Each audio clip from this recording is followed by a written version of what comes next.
আমি মেকি কোনো কথা বলে আসলে আপনাদের শোনাতে চাই না। I feel like life is amazing because I've met this person. হাতের তালুতে আর লেখা obviously রোজা রিটার্ন। যেটা হয় কি পার্সোনাল লাইফের অনেক সুন্দর ঘটনা থাকে যেগুলো আসলে ক্যামেরার সামনে বলা রুচিশীল না। সো আমি কেন তার প্রেমে পড়েছি কেন কিন্তু এক এক রকম, যেমন অনেক দেশে কিন্তু স্ট্যান্ড আপ কমেডি ব্যাপারটা খুব বড়, আমাদের দেশের ইন্ডাস্ট্রি তো বড় না, কারণ আমাদের দেশের রসবোধটা একটু ডিফারেন্ট। আমরা সবকিছুতে রসবোধটা আনতে পারি না, আবার সবার কাছে ঠিকভাবে পৌঁছায় না। এই জন্য এই প্রশ্নের উত্তরটা যেভাবে দিলে আমার মজা লাগতো সেভাবে হয়তো আমি দিতে পারছি না, কারণ আমার যেটা মনে হয় যে আমরা একটু আমাদের জাতিগতভাবে একটু বেশি জাজমেন্টাল, সবকিছুতে চুলচেরা বিশ্লেষণ করি। আর আমরা যারা একটু পরিচিত হয়ে যাই আমরা সবসময় মনে একটা স্পটলাইটের নিচে জাজড হচ্ছে। এই জন্য হয়তো এই প্রশ্নের মানে যেরকম উত্তর মজা করে দিতে চাই দিতে পারছি না, বাট অনুভূতিটা খুবই অসাধারণ। It's a blessing. আমি বললাম আমি একজন সাধারণ মানুষ হিসেবে আমি বিয়ে করেছি এবং আই এম ভেরি হ্যাপি, এবং সেলিব্রিটি হিসেবে কোটি মানুষের ভালোবাসা পাচ্ছি, শুভাকাঙ্ক্ষীদের উইশ পাচ্ছি, এটা নিয়ে আমি খুবই হ্যাপি। বাট আমরা এমন একটা দেশে বসবাস করি যেখানে আসলে সব দেশে নেগেটিভিটি থাকে, আমাদের দেশে একটু বেশি চর্চা হয় এবং কাটতির জন্য এই ব্যাপারটা হয়। সবাই সবার কাটতির কথাই চিন্তা করে, আমি তাদেরকে দোষ দেব না। যে ইন্টারভিউ নিচ্ছে সেও কাটতির জন্য, যে ইন্টারভিউ দিচ্ছে সেও কাটতির জন্য।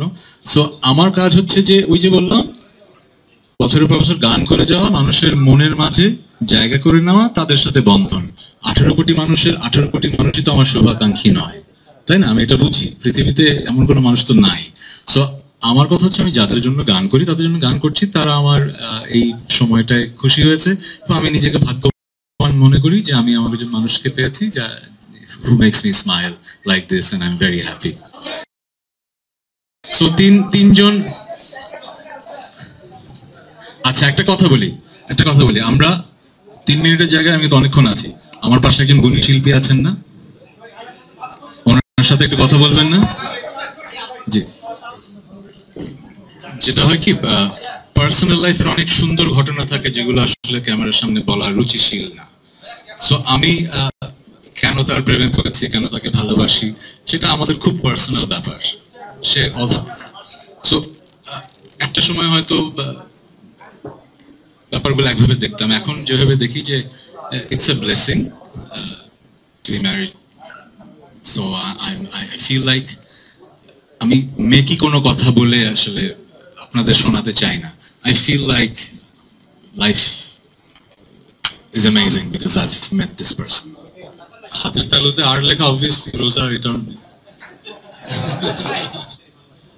ওই যে বললাম সেলিব্রিটি তো আছেন, আর্টিস্ট আছেন, আর সাধারণ মানুষ তো আছেন। আমি পুরো ব্যাপারটাই আসলে একজন সাধারণ মানুষ, সে তার জীবন সঙ্গিনী খুঁজে পেয়েছে, বিয়ে করেছে। এর বেশি আমি কথা বলে পুরোটা মানে এটাকে একটা ন্যাশনাল ইস্যু আর বানাতে চাই না। আমার ভক্তদের জানানো দরকার ছিল, আমি বিয়ে করেছি, জানিয়েছি, এতটুকু, এর বেশি আর কিছু না। Thank you very much.